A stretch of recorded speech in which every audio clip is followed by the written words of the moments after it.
watch can have the emotion and can transport the emotion or the wish and the dreams that you want. Hublot is a Swiss watch manufacturer close to Geneva. I'm the chairman, and I'm nearly 64, and I'm the veteran. I'm the lucky man to be able to work every day in my passion. My job is my passion, and my passion is my life. If in 100 years somebody can write a book and say, in the year 2011, there was a revolution in gold. This revolution came from Hublot. That is substance. We're not here just to make watches. We're here to leave a trace in our industry. And if we leave a trace in the industry, then my dream is fulfilled.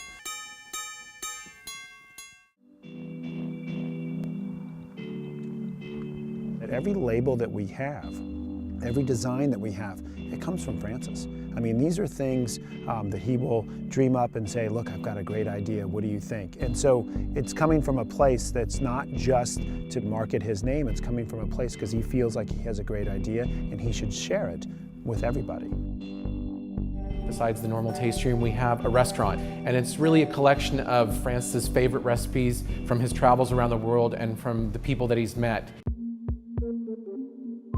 In 1997, the Coppolas were looking for an assistant winemaker, and I applied and met the Coppolas, and I felt some of the same values that I grew up with an Italian family, and food and wine. And wine was, it's not pretentious with the Coppolas, it's supposed to be with every day and part of life, and I love that. We also have wine on the table. Every evening, you know, a glass of wine to be met with food and complement food, and so trying to teach and instill those values into my children is important to me.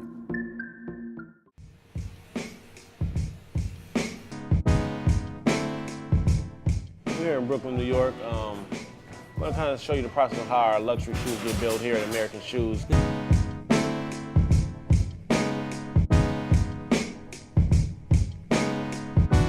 Okay, what you have here actually is that beautiful step of seeing the actual skins and the design kind of coming together. You have ostrich here and snake here and alligator. I mean, you know, the average guy isn't going to drop $2,500 for a handmade shoe with 9 different animal skins. So that's where we, you know, position PMK. This is actually going to go around the back of the shoe. Obviously, you know, you see the red swoosh, which is in snakeskin, and you have the elephant, which is a really beautiful skin. Some of these panels require double row stitching, and that again shows some of the real high skill to be able to make parallel lines and curves that meet each other, that to the eye look clean and truly parallel, is part of the artistry. And it was just perfect timing overall. We all sat back at our home office back in Cleveland, and with John also, and going back and forth through our boardroom and everything. We came up with the design, and it just all made sense with Jordan being from Brooklyn. Jordan 1 was the first shoe that really had a lot of controversy. Every time he wore it in a game, he got fined for it. This is the first shoe of its kind, having 9 different animal skins. That makes sense to call it a zoo.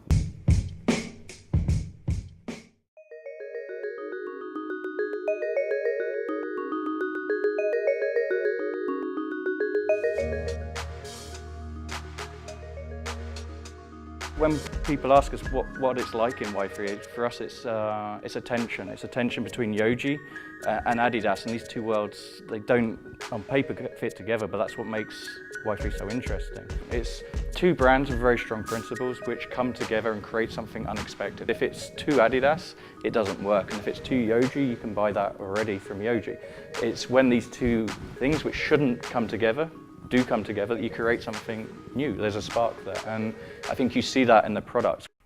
The word technology is quite cold. Utilitarian is for me a much more comfortable word, because that's really what we can provide a difference, and it's actually fundamentally why the brand had such an impact when it started 10 years ago. Is it wasn't really something that was considered together at the time. And we spent the last 10 years basically kind of pioneering in that and trying to push it as far as we can.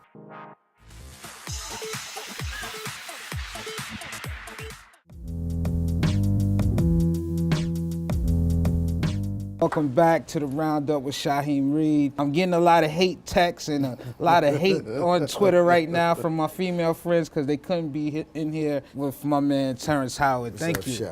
Right on, baby. Thank you so much for coming in. Thank y'all for having me here, man. It's Yeah, a pleasure. man. Is there one actor or a couple of actors that have taught you the most? Richard Dreyfuss told me, don't you ever let somebody take a scene from you. I like you, but I will not let you take a scene from me, and don't you let me take a scene from you. You know, you battle to the last breath. And that's what raises the stakes. You don't lower your pool game when you're playing with somebody. You raise your pool game so that they can play better. Will there ever be a sequel to Hustle and Flow? DJ is something to me. You know, I care about DJ, and I won't bring him out unless, you know, unless he needs to come out and has something to stay and can mainstay and have his stick-to-itiveness that he had in the first one that can carry on and not diminish the brand of DJ. That's why in the movie I didn't even put my name on any of the songs.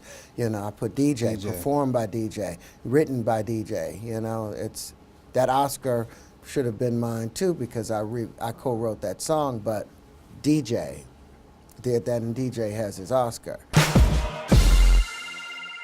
First of all, let me congratulate you on such an excellent performance. I saw the movie last night. It was on a roller coaster. I laughed, almost shed a couple of tears. Almost. When the butler goes in and asks for that raise for the first time, and you think about the courage it took him to go into that room and do that. Absolutely. And then to walk out of that room with dignity. I mean, that to me is the essence of this film. I'm so excited that your generation will have an opportunity to see in a way that is entertaining, you know, the path that's been paved for you. It's interesting. Maya Angelou says to me that our crown has been paid for, and all you have to do is put it on your head and wear it. What this film does is allow people to see the paying that was done for the crowns that we all now wear. Last year, Harry Belafonte said that he wanted Jay-Z and Beyonce, they should be more socially responsible, and Jay responded on his new album, The Magna Carta. It's fantastic, as Jay always is. And this is what I think Harry Belafonte, my generation, everybody needs to know, and what this film says. People war in different ways. There are multiple ways to protest. Jay uses his music. He uses his life. He uses his artfulness, his ability as a businessman. That is his protest against all the indignities that not only he has suffered, but generations before him have suffered.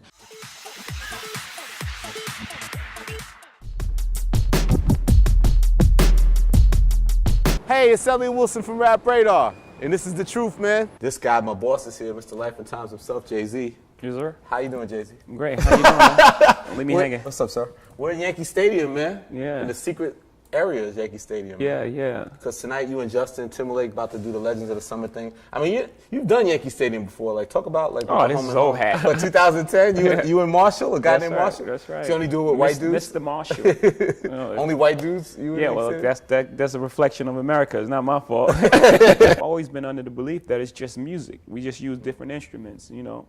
Because music, it doesn't feel. It's natural for me to play music with Justin. Yeah. You know, first of all, we both use the same producers, right? So pretty much our songs are Timbaland and Pharrell, the majority of them. So they kind of mesh really well because it's the same sound. It's like that era when art and music were one. You know, when Basquiat was hanging out with Madonna and Fab Five Freddy and all those worlds were colliding because people have to realize, you know, hip hop and the arts was like this because we both were outcasts. We wasn't allowed inside the galleries or inside of Yankee Stadium. We were both outcasts. You know, we were writing on the street and making music. It was one thing. Yeah. But then art got into the galleries and then hip hop almost disassociated with it because it's like, oh, it's this bourgeois thing. It became something else, you know? And, you know, I'm saying all that to say that when I heard that sound, I was like, oh, that's the sound. That represents that time period, and you know, I could bring the world back to. That's why it's called Picasso Bay. I could bring the arts and hip hop back together with this sort of sound, and this can actually be the sound of the album. You know, Pusha T is one of the most respected MCs in the game. since his heralded days as a member of the group The Clips. My name is my name. Album of the year. Oh, so you set the tone. Already. Set the tone. You saying album of the year, so you're saying, forget how great people think hip hop is in 2013 already. They haven't sat with My Name Is My Name yet. Right. As far as where I fit into the landscape, I actually don't think I fit into it. I think I'm in a lane of my own. I feel like I'm the only person making raw hip hop music. 2 weeks later, I'm at South by Southwest, and he calls me and said, I got it. Sorry, nigga, I'm trying to come home. And I said, what's that? He was like, that's the name of the record. He said, but you're not listening to me though. Sorry, nigga, I'm trying to come home. I was like, yeah, I mean, I get it. That's the title. Came up with it. Yeah, that's the title. S-N-I-T-C-H. Yeah, he was like, nah, that's the acronym for snitch, bruh. I fell out.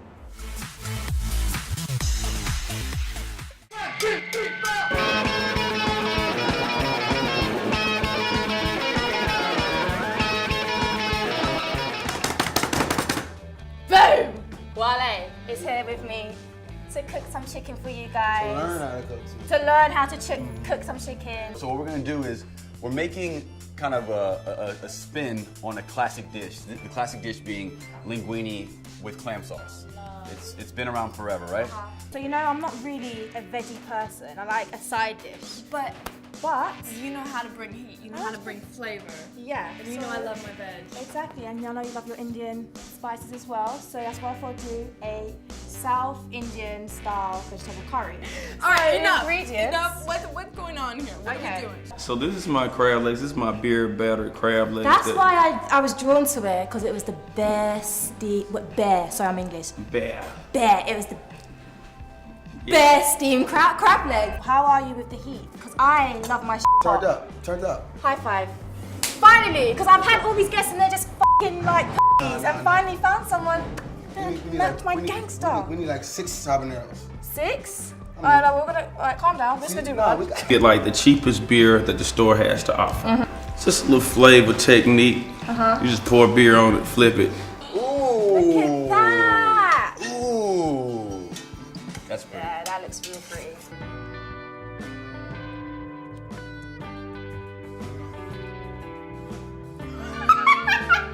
Watch your face! I don't know if this is gonna be for kids still, but. It just needs to be real hot, but it's fine. Just a little bite and then. But that's well done. Done. Barbecue chicken with. Barbecue chicken with wale. With wale.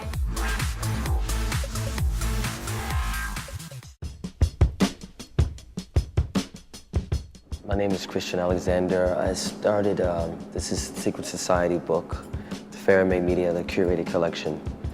It's a luxury interior design coffee table book.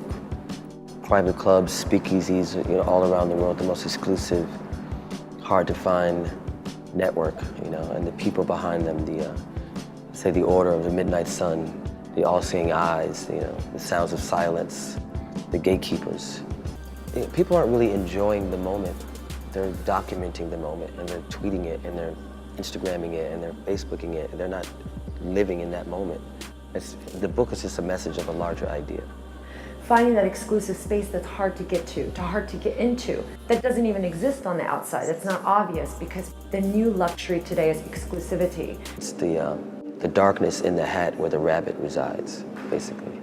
I chose Christian Alexander to be the curator of the Secret Society because he is someone that unlocks the door to this world. Things come together at night. People come together and they talk about things, and then they manifest them in the daytime. They become fashion, they become music, they become art. So the thrill of it, I love the thrill. I love it. It's nothing like, that fantasy. It's a never-ending story, We're writing it, we're living it, directing it, curating it.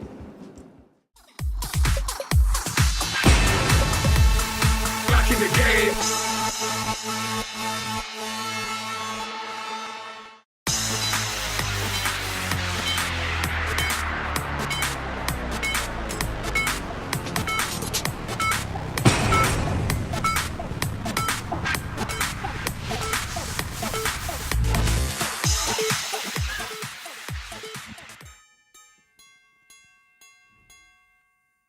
The watch can have the emotion and can transport the emotion or the wish and the dreams that you want.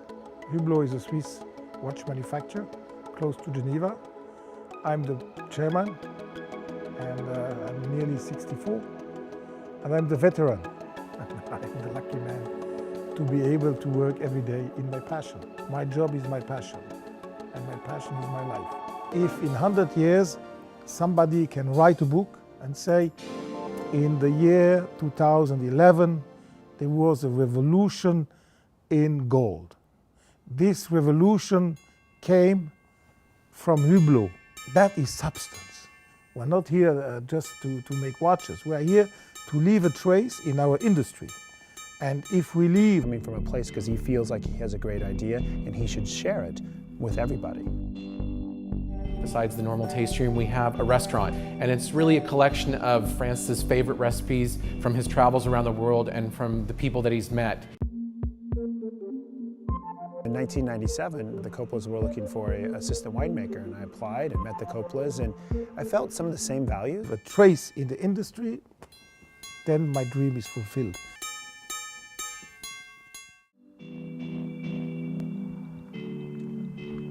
Every label that we have, every design that we have, it comes from Francis. I mean, these are things that he will dream up and say, look, I've got a great idea, what do you think? And so it's coming from a place that's not just to market his name, it's